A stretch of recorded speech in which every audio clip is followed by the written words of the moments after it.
Debería estar grabando. Sí. Em,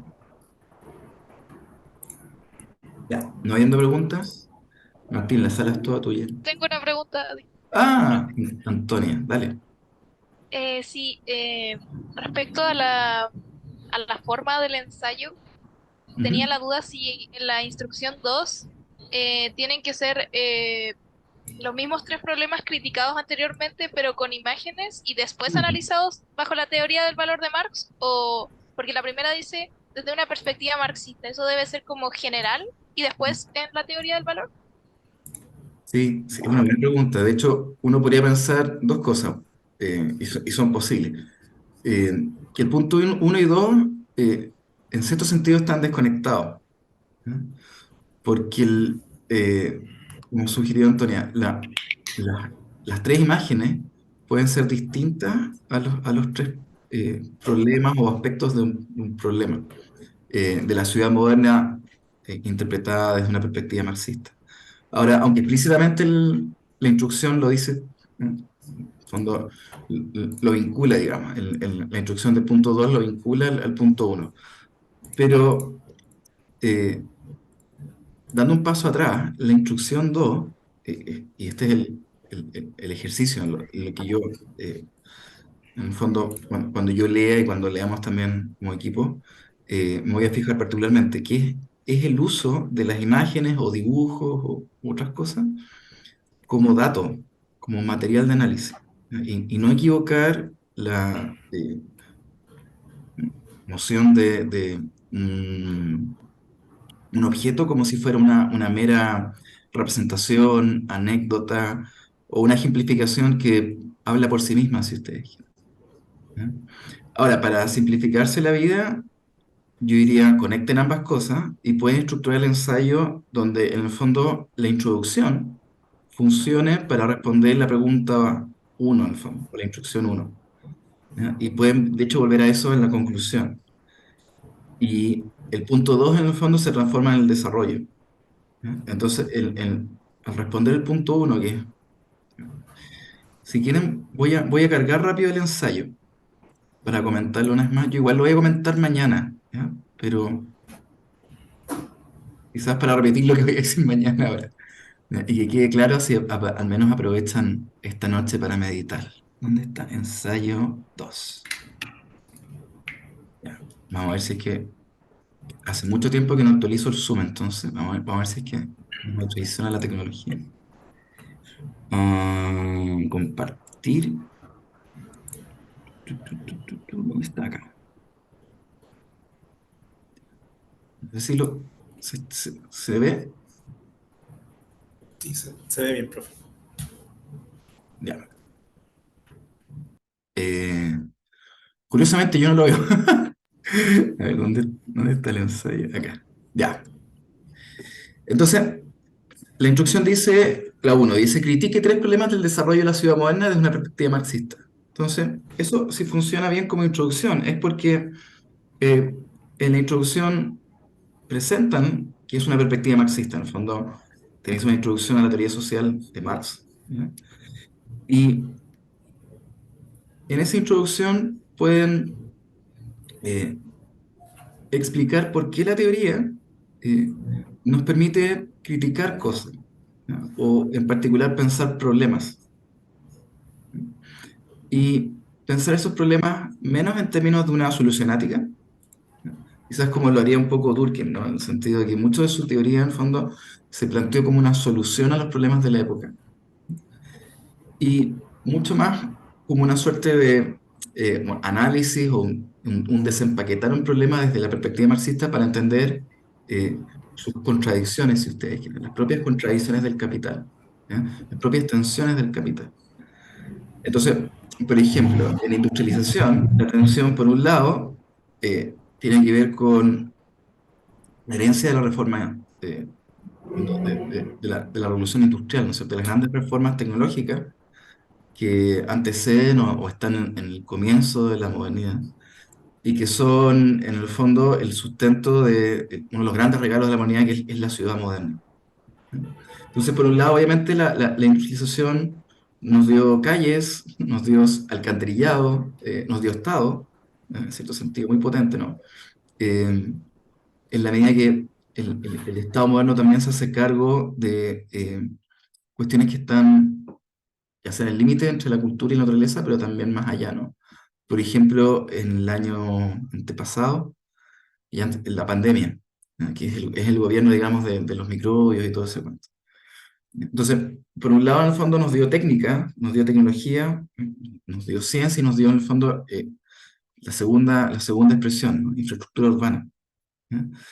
Y por tanto, la ciudad tiene ese aspecto que uno podría llamar positivo en la medida que, por ejemplo, a propósito de las instalaciones urbanas de la medicina moderna, donde muchas veces, de hecho, los pacientes tienen que viajar a las capitales a atenderse por ciertas enfermedades extrañas o extraordinarias. ¿No? Entonces, eso está tensionado al mismo tiempo de hecho, sale en la siguiente palabra, ¿eh? Por, digamos, efectos indeseados de la industrialización, ¿eh? En la ciudad, como la contaminación, la sobrepoblación, y ahí están los siguientes, ¿eh? La segregación, la gentrificación. ¿Eh?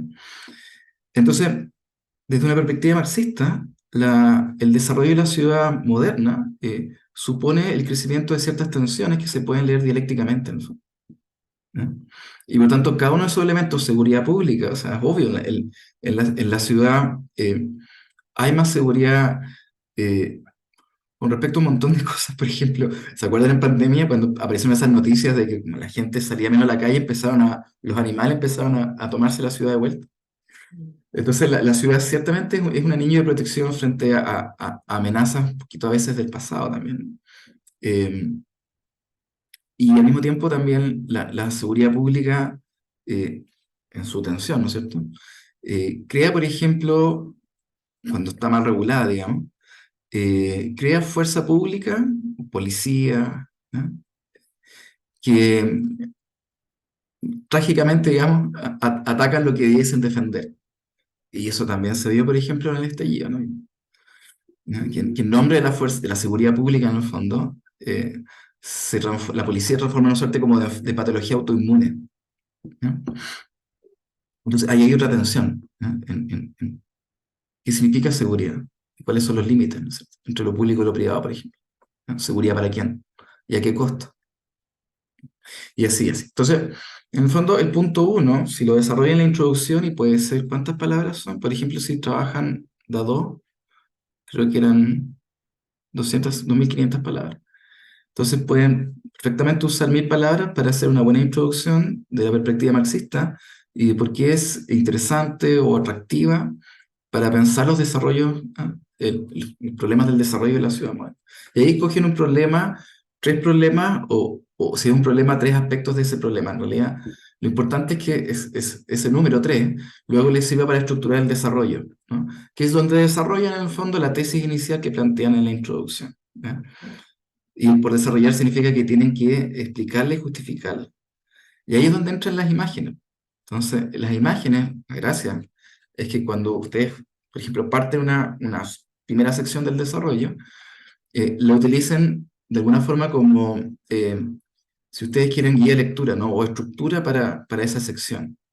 Entonces, por ejemplo, de la imagen escogen nuevamente tres detalles interesantes de la misma imagen y con eso desarrollan sus argumentos. ¿Ya? Y eso significa básicamente eh, tomar los conceptos, ¿no? Y leer la imagen con ellos, ¿no? Y no dar por supuesto que la imagen se entiende por sí misma, que habla por sí misma, ¿no? Y los conceptos, ciertamente como dice la instrucción 2, tienen que estar asociados a la teoría del valor del trabajo, pero se pueden expandir. Por ejemplo, el concepto de anomia, perdón, de alienación, no anomia, ¿no? De alienación, ¿no? Y explotación. Entonces, en la medida que el trabajo tiene, por un lado, en la teoría marxista, digamos, y en el desarrollo del pensamiento de Marx, ¿no? Tiene ciertamente una patita en el Marx joven, en el Marx más filosófico, ¿no? En el Marx interesado por el ser humano, ¿no? Y por el proyecto político, ¿no? de la modernidad y del capital, ¿no? Y preocupado bastante, ¿no? El Marx que vimos en las primeras sesiones. Y la pregunta por el valor es el max más tardío. Entonces, si se fijan, pueden ocupar ambos términos, trabajo y valor, para darle, digamos, aire a los conceptos utilizando esas tres imágenes. Y por tanto, en la conclusión, básicamente cierran. La conclusión siempre es una suerte de retorno a la introducción, aprovechando lo que desarrollaron en el medio, digamos, ¿no? Entonces, la conclusión no debiese discutir muchas nuevas cosas, sino más bien sintetizar y sugerir eh, cosas que nos dan una perspectiva un poquito más general, ¿ya? Y hay distintas técnicas de hacerlo. Lo obvio, siguiendo la estructura anterior, sería en la conclusión eh, volver sobre el fondo, la tesis planteada en la introducción, el ensayo, digamos, lo que van a ensayar, su proposición, digamos, o afirmación principal, ¿ya? Y pueden sintetizar la forma en que paso a paso fueron desarrollando esa tesis o ensayo, ¿ya?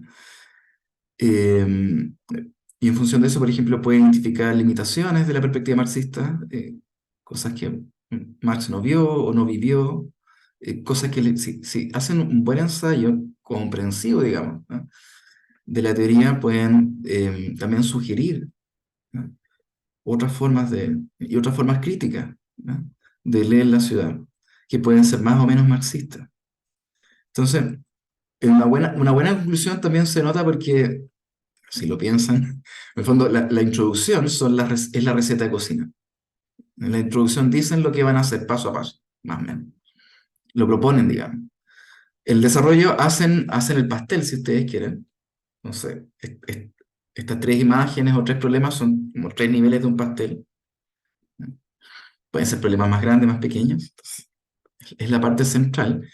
Y la conclusión, cuando todo está bien armado, ¿no?, y siguiendo más o menos la receta, la conclusión en el fondo son las velas o la guinda de la torta.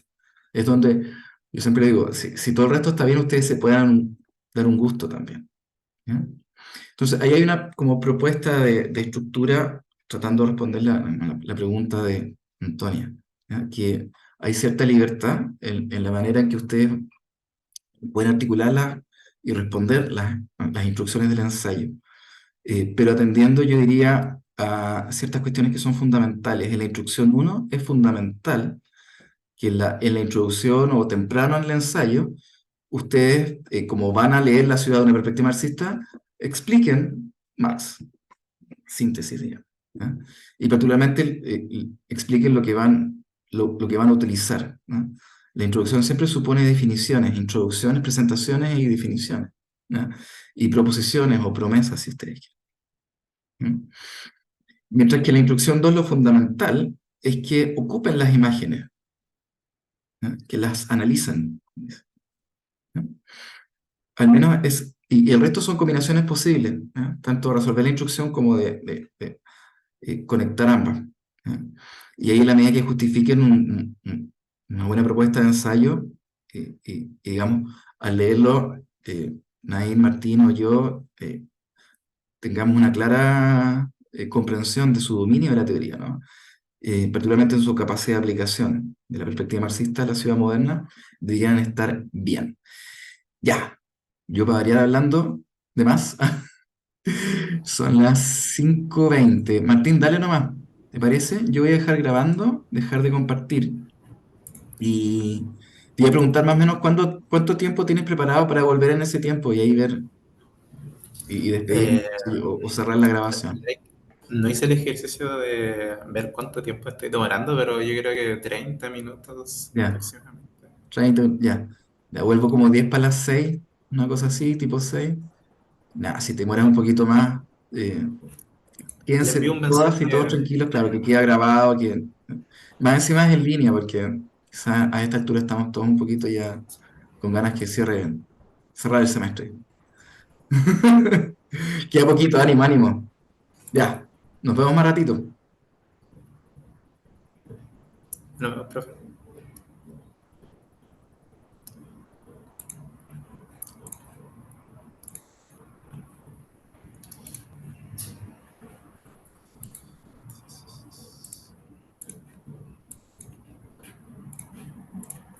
Ya.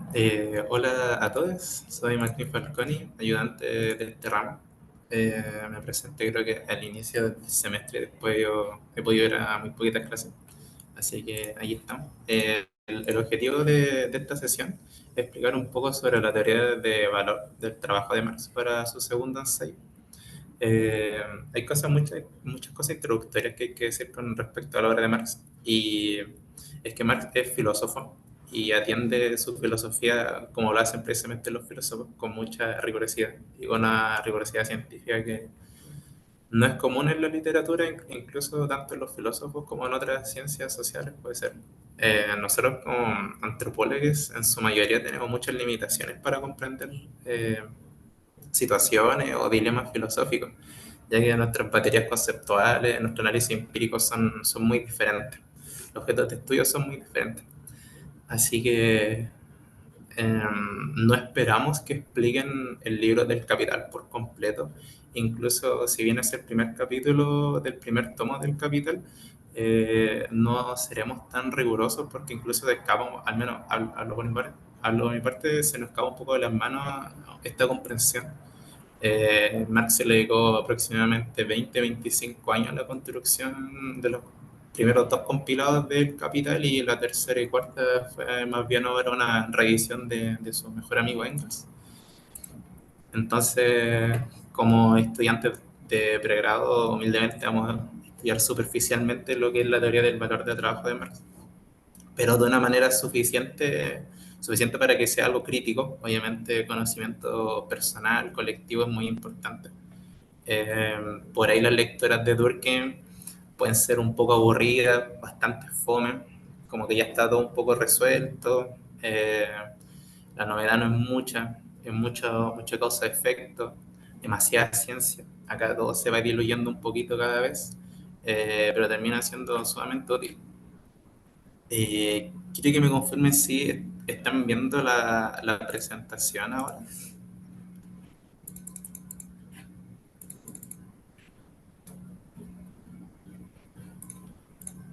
Sí se ve.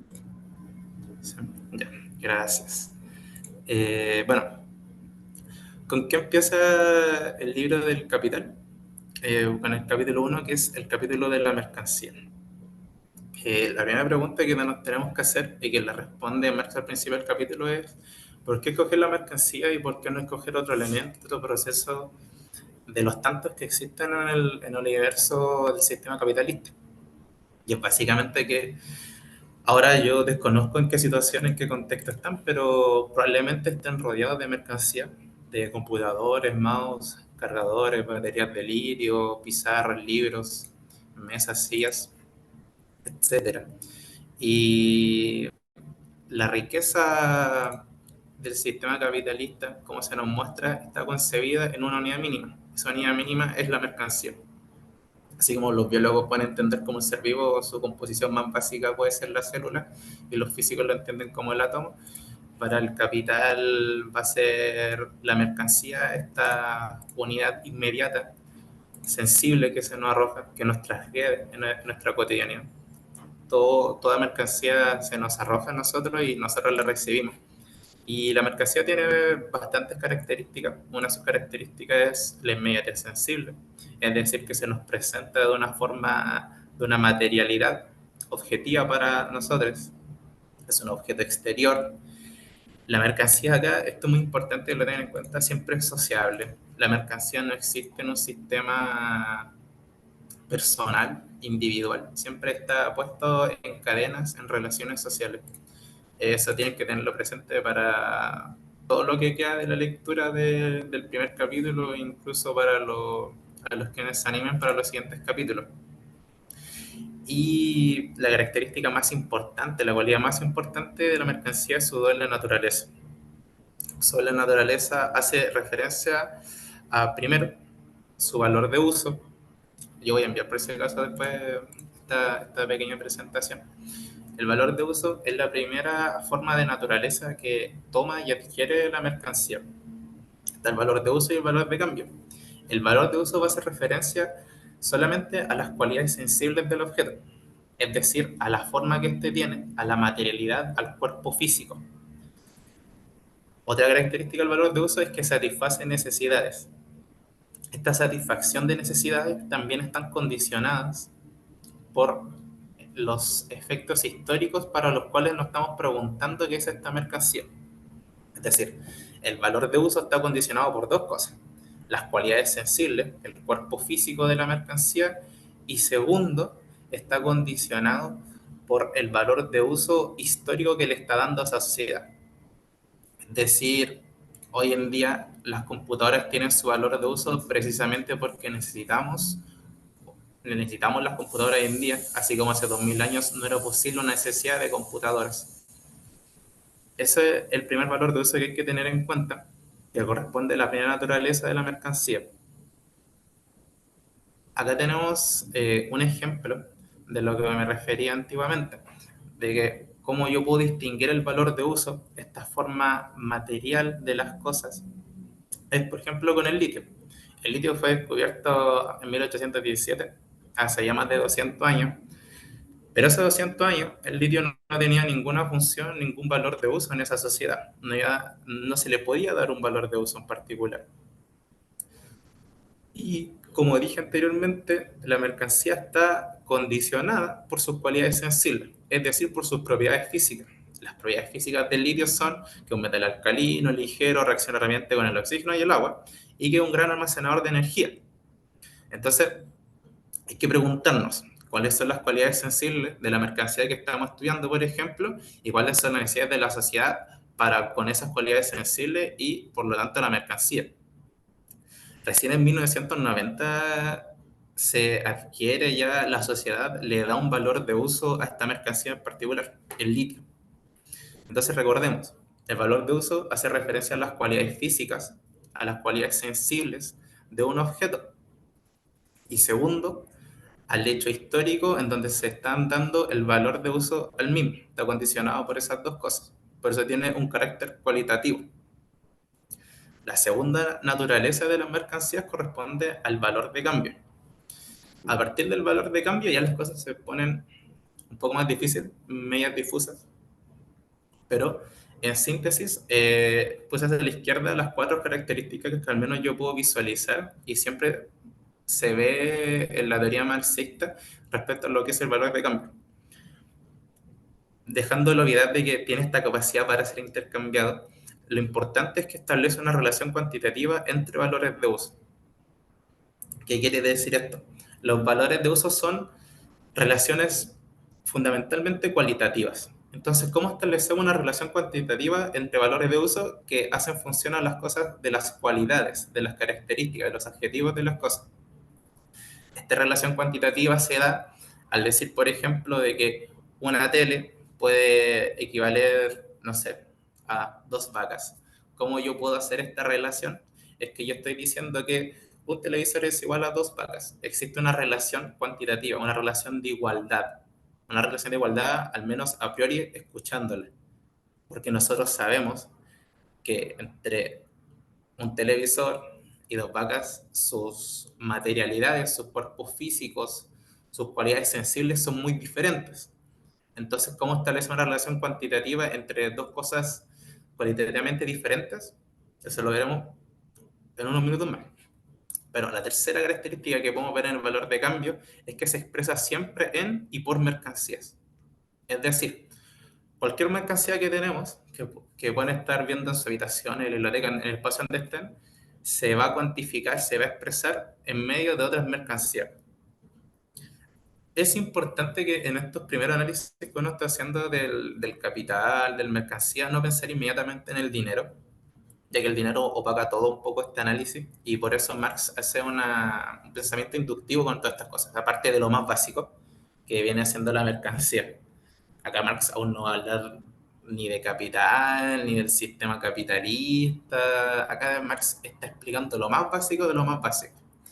Si el sistema capitalista fuera una bici, nosotros recién estamos con un triciclo y unas ruedas que nos están acompañando. Ahí estamos, en ese momento nos encontramos por ahora. Pero el asunto es que la expresión que siempre sea mercancía tiene mucho sentido. Y es que las mercancías, al estar en una circulación, en un sistema social, se van a expresar unas con las otras siempre. Y esta calidad, esta categoría es transitoria, dice Marx. Es decir, el valor de cambio se da solo en un momento. ¿En qué momento? En cuando una mercancía, una tele, se compara, por ejemplo, con 3 celulares, con 20 mouse, con 3 mochilas. En ese sentido y solamente en ese momento se va a producir el valor de cambio. Por eso que decimos que una categoría transitoria. Antes de pasar a la siguiente pregunta, ¿alguien tiene alguna duda con respecto al valor de uso o al valor de cambio? ¿O alguien que haya entendido algo diferente? Existe mucha literatura, muchos videos, podcasts que enseñan estas cosas, entonces es normal llegar a la misma conclusión incluso con caminos diferentes.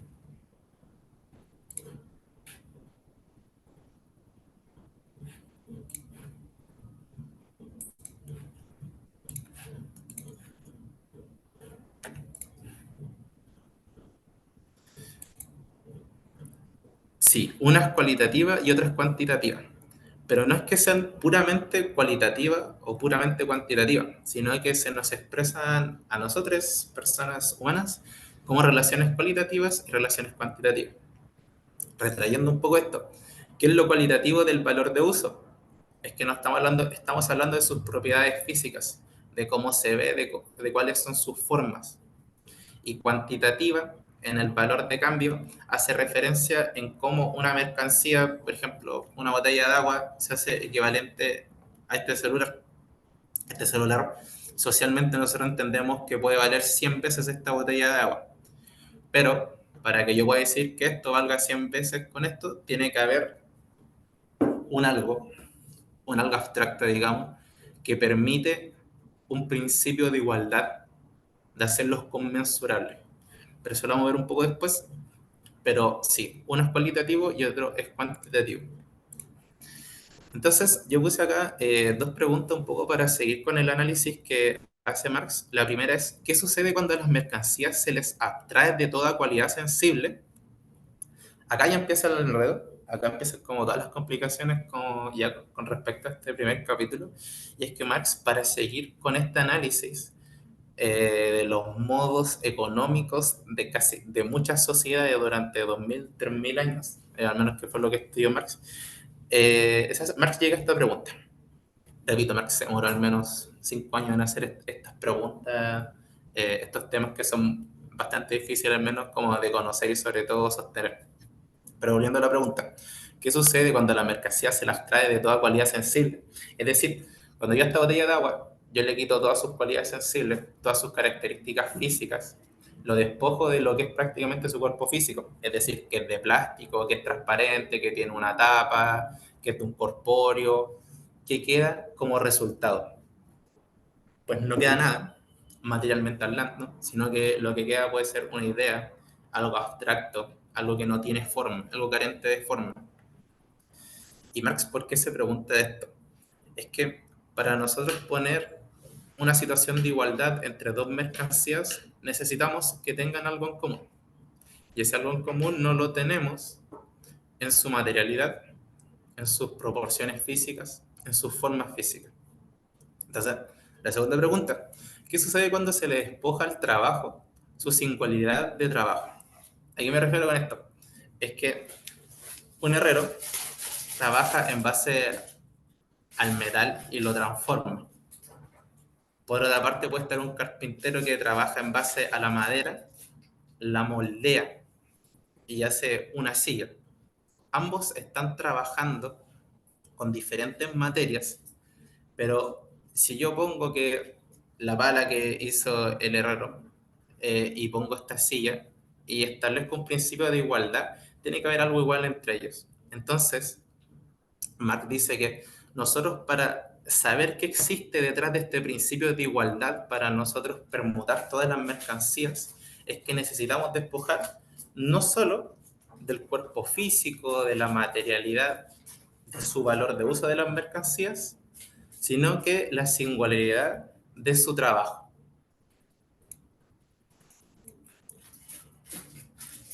Acá se nota el principio de igualdad, que es el trabajo humano indiferenciado. Y esto es muy importante y tengo un pequeño ejemplo al menos para sintetizar esto. Ya existía un filósofo en la antigua Grecia que trabajó esto, Marx fue un gran estudioso de los griegos, de la filosofía griega, y esto se dio básicamente a que la tesis filosófica doctoral de Marx se basó en los primeros materialistas, tales de Mileto, Demócrito y en todos esos personajes. Entonces Marx vio que Aristóteles se había hecho la misma pregunta. Aristóteles hablaba de lechos, de camas, que equivalían a una casa. Y Aristóteles decía, ¿por qué 5 camas van a ser igual a una casa? No tiene ningún sentido. Si materialmente están compuestas por cosas diferentes, tienen una forma diferente, se ven diferentes, tienen un color diferente, sus propiedades físicas, sus propiedades cualitativas, son muy, muy diferentes. Entonces, ¿dónde está este principio de igualdad, de comensalidad entre las dos cosas? Lamentablemente, Aristóteles murió sin saber la respuesta. Pero Marx sí supo, a través de sus estudios, de los modos económicos de las sociedades, que tienen de igualdad 5 camas y la casa. Si volvemos al ejercicio de retraernos y despojar, de abstraer todas las relaciones físicas, corpóreas que envuelven las mercancías, lo que nos queda es trabajo, trabajo humano. Eso es lo que no pudo descubrir Aristóteles, y Marx brillantemente también dice por qué Aristóteles no vio esto. Y es que nosotros, para ver que los objetos detrás de suyo existe alguien que trabajó y que les dio también esa forma, Aristóteles no podía ver ese valor porque la sociedad griega estaba basada, sostenida por la indistinción del trabajo humano, porque estaba sostenida a base de la esclavitud, y concebir el valor del trabajo igual que otro era imposible, porque ya de por sí las personas no eran iguales. Esa es la respuesta que da al menos Marx de por qué Aristóteles no encuentra una respuesta con esto. Y que después Althusser, en su libro de Cómo leer el Capital, también pone de manifiesto mucho este ejemplo respecto al historicismo y cómo se siguen desarrollando las críticas hacia el capital. Bueno, ese es el ejemplo. No sé si quedaron dudas con respecto a esto. Es un poco difícil igual hacer este ejercicio de quitarle a las mercancías sus cualidades físicas, sus cualidades sensibles, básicamente es como su cuerpo, y que quede en abstracto algo que es el trabajo. Pero si alguien tiene alguna duda, quiere poner un ejemplo, alguien tenía pensado ya, por ejemplo, una mercancía específica para tratar en el ensayo, eso también lo vamos a ver ahora y avanzar con eso.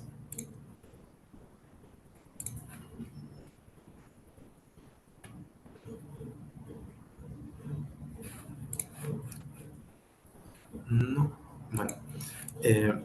La siguiente diapo, ya teniendo un poco en claro qué puede ser el valor de cambio del valor de uso, es que tomé dos cosas muy particulares, porque existen más temas dentro del primer capítulo del Capital, como la pericia mercantil, las relaciones equitativas de valor, la relación diferencial de valor, pero creo que estas son las más importantes, al menos para encarar a lo que pide el ensayo y el ejercicio que tienen que hacer para ensayar. La primera es sobre la forma total o desplegada de valor. Y antes de seguir con esto, es muy importante entender que una mercancía,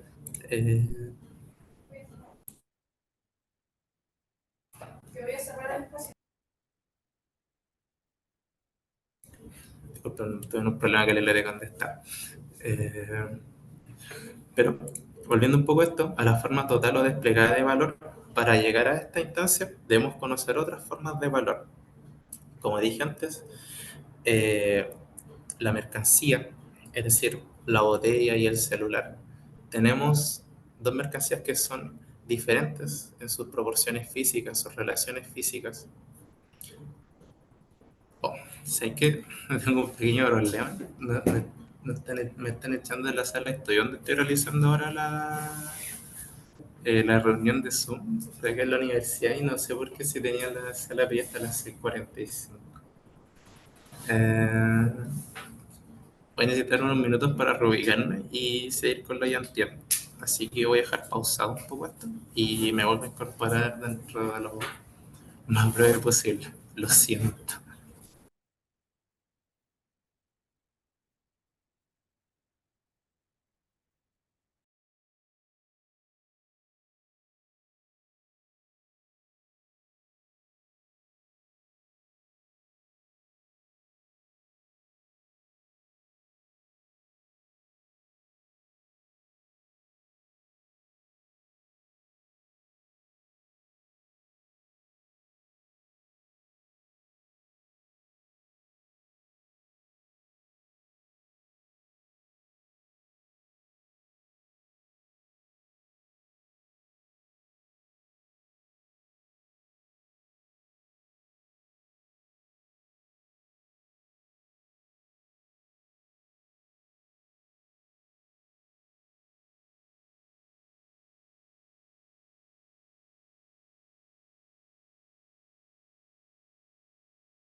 Hola, lo siento por esa pausa abrupta. Yo tenía pedido el espacio hasta las 6:45, pero tuve que salir.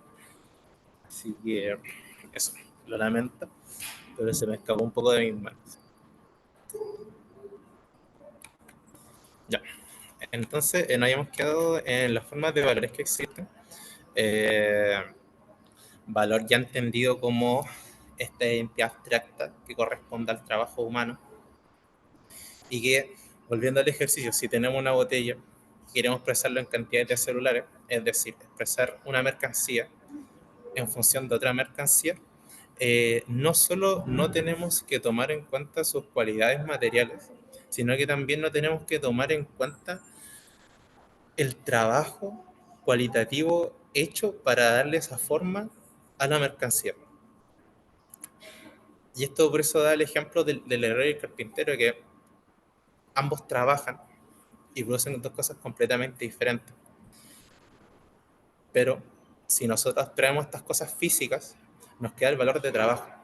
Entonces, lo que sucede, o lo que está diciendo acá Marx, nos está diciendo de que cuando nosotros abstraemos, cuando hacemos el ejercicio de abstracción, de despojarle las cualidades sensibles a los objetos, a las mercancías, también lo estamos haciendo con las singularidades que le está imprimiendo el trabajo a dichas mercancías. Y eso es muy importante para entender las otras formas de valores también que están contenidas a lo largo del primer capítulo del Capital. Ya que me quería referir a una en particular, que puede ser la más problemática o la que más causa problemas a la hora de estudiar y analizar el valor, la mercancía y el capital. Y es sobre la forma total o la forma de valor ya desplegada, que hace referencia a cómo yo puedo establecer una equivalencia de una mercancía a muchas mercancías. Yo, por ejemplo, sabiendo socialmente que un celular cuesta 200.000 pesos, puedo establecer muchas relaciones de que cosas que valen, por ejemplo, 50.000, 100.000 pesos. Entonces, se hace infinito la cantidad de abstracciones, perdón, no de abstracciones, sino de relaciones de cantidad iguales que yo puedo establecer entre una mercancía y otra. Y eso lo hace muy problemático porque, al fin y al cabo, ¿en qué nos quedamos? En que no podemos determinar, no podemos definir lo que es una mercancía por sí sola, sino que estamos siempre constantemente definiéndola en base a otras mercancías. Entonces, si yo defino la mercancía A sobre la mercancía B, y la mercancía C vale lo mismo que la mercancía B, yo estoy estableciendo una relación entre la mercancía A y C, pero en ningún momento definiéndola. Y por otro lado, que ya constituye casi la parte final del capítulo, que es sobre el fetiche.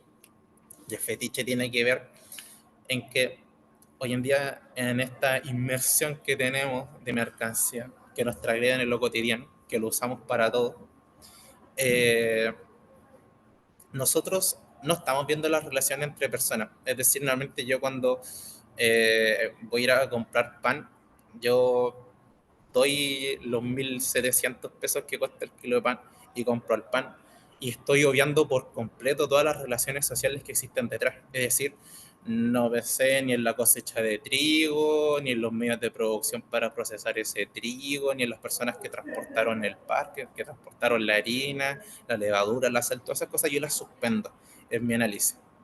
Y lo que hago es simplemente establece una relación entre dos mercancías, el dinero y el pan, y se suspenden todo esto. Entonces, a esta relación fantasmagórica que le dice Marx es lo que se conoce como fetiche, la fetichización de la mercancía.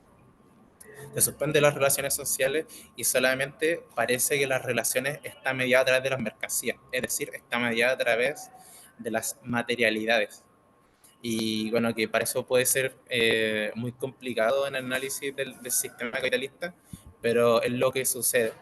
Y que en su momento, por ejemplo, el oro, dice Marx, siguiendo con este tema del fetiche, el oro tuvo que abrirse paso dentro del sistema, dentro del monopolio, como algo de igualdad. Cómo se establece ya el oro como una forma de valor generalizada.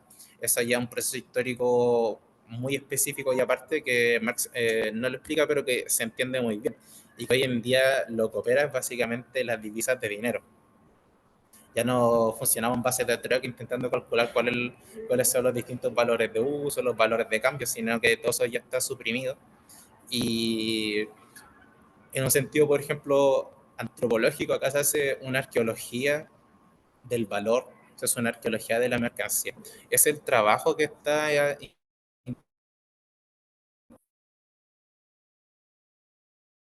intentando, que hace muy bien Marx, obviamente con todas las críticas que se le tienen que hacer, pero que son más bien satelitales, y que es muy importante entender cómo todas estas cosas se van configurando para darle de plano a nuestra existencia. Entonces, no sé si alguien tiene alguna pregunta con este valor total, este valor desplegado, con el fetiche. Si alguien quiere dar una idea, como digo, es el momento para que puedan ensayar los temas, sobre todo que han pensado para su ensayo. Eh, es un buen espacio.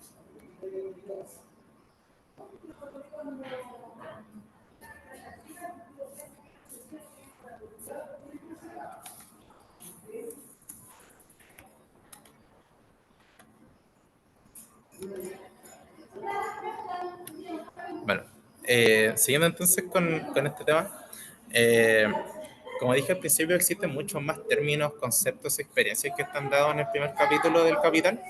Intenté aterrizar al menos lo más importante para este, que era el valor de uso, el valor de cambio, el valor de trabajo indiferenciado, las características que tienen todas estas categorías. Y ya de paso ahora quiero explicar o hablar un poco en verdad sobre cómo nosotros en nuestra formación antropológica podemos abordar este segundo ensayo de este curso. Eh, para esto les recomiendo mucho la bibliografía de Lefebvre, Henri Lefebvre, antropólogo muy dedicado a los estudios de la ciudad, de lo urbano, de la arquitectura. Sin duda, si siguen con la carrera a lo largo del año, en algún momento lo van a escuchar, lo van a tener que leer. Este puede ser un buen momento para eso. Y el desafío que tiene este ensayo, sobre todo, aparte de las comprensiones analíticas que tenemos que hacer sobre Marx y sobre el primer capítulo del Capital, es que tenemos que exponerlas de algún modo. Tenemos que hacer este ejercicio. Había visto la pregunta de, vamos a dar la repetición de la definición de fetiche. Claro, el fetiche se entiende en cómo este gran cúmulo de mercancías que nos atraviesan continuamente, parece ser que las relaciones que se dan, las relaciones sociales que se dan, en verdad son entre objetos, entre las mercancías y no entre las personas. Por eso da el ejemplo de cuando yo compro pan, en verdad no estoy pensando en ningún momento en las relaciones sociales que yacen detrás del pan, ni las relaciones sociales que yacen detrás del dinero, sino que el dinero hace ¿cómo decirlo? Un proceso de inmunización frente a todas estas relaciones sociales. Y que termina, por ejemplo, consolidando lo que pueden ver muchos posteos en Instagram, en TikTok sobre el tema, por ejemplo, de la moda, del fast fashion. Por ejemplo, cómo yo voy al mall y me compro la ropa de H&M que puede ser parecida a la alta costura, muy bonita, con precio popular, entre comillas. Pero claro, quedan detrás todos los niños pakistaníes muertos en las peores condiciones laborales posiblemente para que yo me pueda poner esa polera o lo que estoy comprando. A eso se refiere un poco más con el fetiche de las mercancías. Entonces, volviendo a cómo retomar ya este ensayo de una forma como intentando antropológicamente hablando, le recomendaba esto, el texto de Lefebvre, El derecho a la ciudad, de forma general obviamente, no es bueno saturar de cosas que leer, pero sí al menos para mí personalmente, conceptualmente hablando, es una buena ayuda, una herramienta que les puede servir sobre todo porque es muy raro ir a tomar fotos, salir a tomar fotos intentando decir algo nuevo. La novedad en la ciudad es muy difícil hacer cosas novedosas, sorprendentes en el medio que habitamos todos los días. Es muy difícil y por lo tanto termina siendo un ejercicio muy dificultoso de realizar. En este texto, que hay muchos textos de Lefebvre que les pueden servir, pero con este particular con el derecho a la ciudad, el contexto de esto es que posterior a la Segunda Guerra Mundial, Europa estaba destruida y se tenía que reconstruir las ciudades en Europa. Y la reconstrucción de las ciudades de Europa, como ustedes podrán tal vez suponer, no se le consultó a ningún obrero, a ninguna costurera, a ninguna persona sobre cómo reconstruir la ciudad, que es precisamente el espacio, el dispositivo social donde van a estar inmersos todas estas personas. sino que se hizo a manos de personas muy específicas, de ya cuestiones nacionales, incluso transnacionales, cosas de la acumulación del capital. Y el mensaje final del Lefebvre, haciendo un gran spoiler de esto, es que invita a nosotros, a las personas que habitamos la ciudad, a tener una posición crítica con respecto a la reconstrucción, con respecto a las nuevas construcciones que existen, a las destrucciones que tiene la ciudad y cómo estas nos van impactando no a nivel simbólico, sino que a nivel físico, incluso a nivel celular, en nuestras relaciones con nuestros vecinos, con nuestras amistades, con nuestras parejas. Eso lo invita un poco a Lefebvre a pensar el derecho a la ciudad que tenemos, que tienen todas las personas como la en sí. Y de segundo, un poco a Amanda Signorelli, antropóloga también muy famosa en el desarrollo de la trayectoria de la antropología urbana, que respecto a los estudios culturales, que es lo que precisamente tenemos que hacer en este ensayo, la gracia de esto en verdad requiere la producción de las culturas de las clases subalternas, en verdad de los cuerpos despojados históricamente, de los marginados, de las minorías sociales, en todo el sentido que se puede entender esto. No sé si alguien tiene alguna duda con respecto a todas estas cosas, como intentando de carácter antropológico que les quiero compartir y expresar. Eh, para la segunda parte del ensayo, o sea, no la segunda parte, pero uno de los requisitos, como vimos, el tema de las fotos. Acá me imagino que todas las personas toman fotos en algún momento de su vida, para sea Instagram, una salida familiar, lo que sea. Eh, y claro, también termina siendo muy difícil tomar una foto específica para demostrar, para que esa foto hable por sí sola y me demuestre los valores de uso y los valores de cambio. No le puedo pedir una foto que me explique la abstracción de las cualidades sensibles de la materia, de una mercancía, y poner la foto y sacarme un 7. No, eso, o yo creo que no va a pasar, al menos a mí no se me ocurre cómo podría suceder. Entonces le quería dejar como estos dos breves comentarios respecto a cómo las fotos sí puede ser un método válido de investigación, que eso es muy importante. La academia funciona a puro sistema a tal vez, ¿cómo decirlo? Es muy difícil hablar en términos de uno. Es muy difícil, uno siempre está hablando con autores, autoras, conceptos prestados. Y las fotos pueden ser muy propias de uno, pueden ser muy íntimas y ser también un constructor válido de información, de verdad, de objetividad o de cultura. Entonces, algo que tenemos que tener muy claro es que cuando vamos a tomar una foto para este trabajo, también estamos tomando una foto de lo que de nosotros mismos y de los que estamos viendo. Por eso puse como al costado derecho la fotonografía emerge para capturar un doble movimiento de la cultura captura, o sea, de la persona que está haciendo el clic, y la cultura que se intenta capturar, que se intenta aprender en algún momento. Eh, con respecto a esto último, tengo como las referencias que ocupé, que pueden ocupar para guiarse un poco con su trabajo. Obviamente solamente a modo de sugerencia, no es ninguna obligación ni nada por el estilo. La ocupé yo al menos para hacer esto y que realmente creo que les puede servir un poco al menos con el tema de la antropología de la ciudad. Como les digo, es muy difícil hablar de lo que no es propio cuando uno habita algo constantemente, cuando en nuestro cotidiano no suele hablar de esas cosas. Eh, Así que eso es lo que le tenía preparado al menos para esta segunda diantía, para este ensayo sobre Marx. Repito, es un buen momento para hacer las preguntas respecto a qué es el valor de uso, a qué es el valor de cambio, si les queda alguna duda con respecto a esto de la antropología urbana.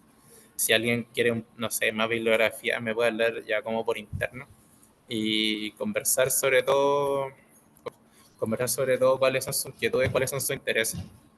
Marx también tiene muchas limitaciones que a lo largo de la historia han quedado muy expresas, tanto la teoría, el cuerpo del existencialismo francés ha sido muy crítico con Marx.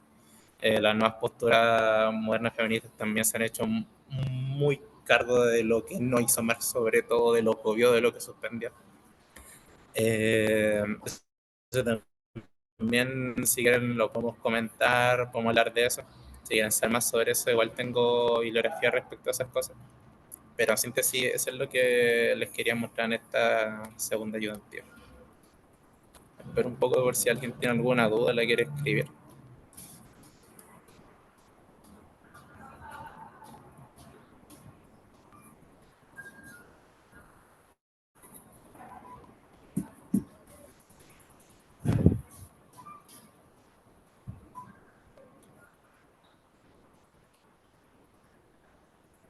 ¿Hay dudas? Oye, acaba ¿qué pasó? Fue, dijeron, ah, este comunista, hay que echarlo de la sala. No, ¿qué pasó? No sé qué pasó en verdad, profe. Algo, no tengo idea qué sé, pero de repente me dijeron como vamos a cerrar. Y pensé que me estaban echando a mí, pero en verdad estaban cerrando todo el espacio que había. ¿Dónde está ahí? No entendí por qué. En la sala de estudio de filo, en las Ah, nuevas, o sea, nuevas, entre comillas. ya, pero todo Pero ahí bien, está, lo lograste reubicar. todo bien, sí, sí, sí. Oye, me sumé al final eh, lo que estaba diciendo Martín sobre la foto. Escúchenlo, háganle caso. Yo dije hace un ratito atrás, no, las fotos no hablan solas, pero al revés, o sea, en el sentido de que nosotros hablamos completamente por ellas, tampoco es cierto en cierto sentido. Pueden pensar la relación que tienen con la cámara, ¿no? Como Martín lo dijo muy bonito, ¿no? Que cuando tomamos la foto también tomamos la foto desde nuestra locación y por tanto somos parte de la fotografía, no siempre de la imagen, ¿se entiende? Pero nuestra agencia y nuestra presencia también está en la foto, al menos desde el ángulo, ¿ya? Eh, desde la mirada, ¿no? Entonces, hay una relación mucho más compleja entre el objeto y el sujeto, si ustedes quieren, o entre la imagen y su interpretación, entre el signo, ¿no es cierto? El señuelo, digamos, y nuestra atención. Lo pueden pensar menos, quizás visualmente, y más como en el teatro, como en las marionetas, por ejemplo. Este ejemplo es de Bruno Latour. Y dice Latour, yo no sé si uno le pregunta a la gente que hace, a los expertos en marionetas, digamos, en darles vida, en mover los hilos.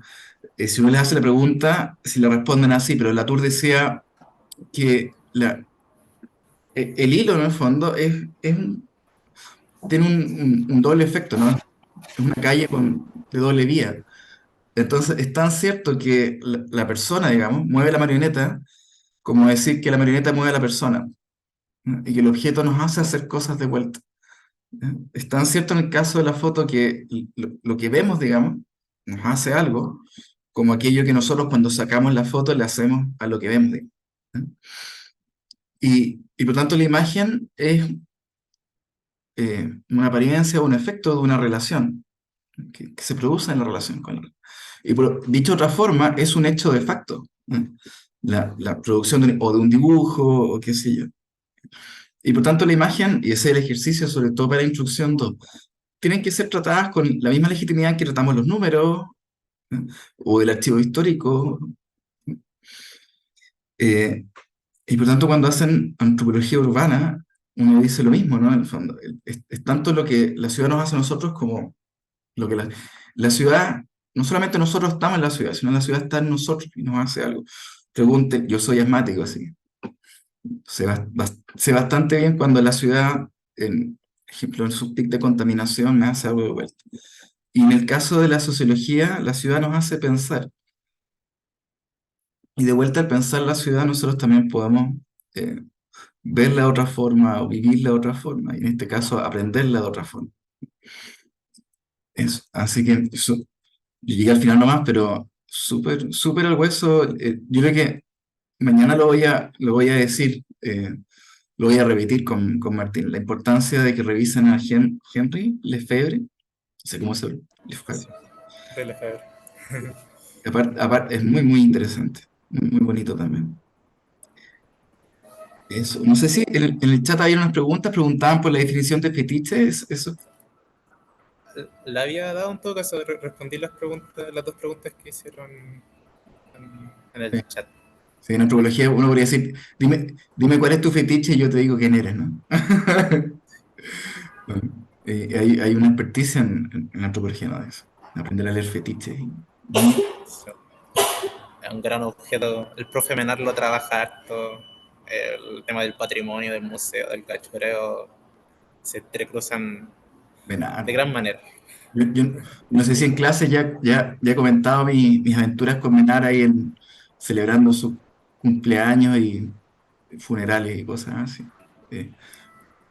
El Andrés es un fetiche, personaje sí, mítico, grande Menard. Ya. Em, no habiendo más preguntas, Martín, no sé si quieres agregar algo más para el cierre. Mm. Creo que siempre me gustaría como expresarte que sientas libres de ensayar en todo lo que puede significar.